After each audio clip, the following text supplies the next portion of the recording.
Welcome to our channel. Today we how to build a short-term health policy with Pivot Health, beginner guide step by step clearly. Begin by visiting the Pivot Health website. Look for the section dedicated to short-term health policies.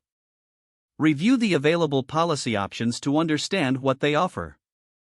Consider your specific healthcare needs and budget constraints. Select a policy that aligns with your requirements.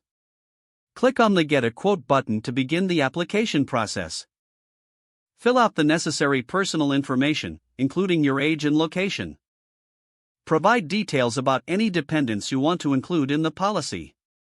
Indicate any pre-existing conditions or health concerns you may have. Review the terms and conditions of the selected policy carefully. Add any additional coverage options if needed, such as dental or vision benefits. Calculate the total premium to see if it fits within your budget. If satisfied, proceed to the payment section. Enter your payment information to finalize the purchase. Review the confirmation page to ensure all details are correct. Save a copy of your policy documents for your records. You are now ready to access your short-term health policy through Pivot Health. Make sure to familiarize yourself with the policy specifics and coverage limits. Regularly check your email for updates or additional information regarding your plan. If the page does not load, refresh the browser or try again in a private or incognito window. Make sure you are using the correct email address, then retype it carefully to avoid small typos. If your password is not accepted, use the reset option and create a new strong password you can remember.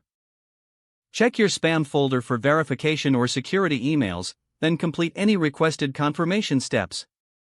Enable two-factor authentication if available to improve account security and reduce unauthorized access risk.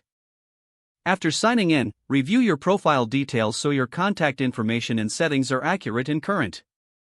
If you see an error message, note it down and try again after restarting your device and internet connection. Log out when you finish, especially on shared devices, to keep your account and payment information secure. If the page does not load, refresh the browser or try again in a private or incognito window. Don't forget to like this video and subscribe to our channel for more step-by-step tech guides.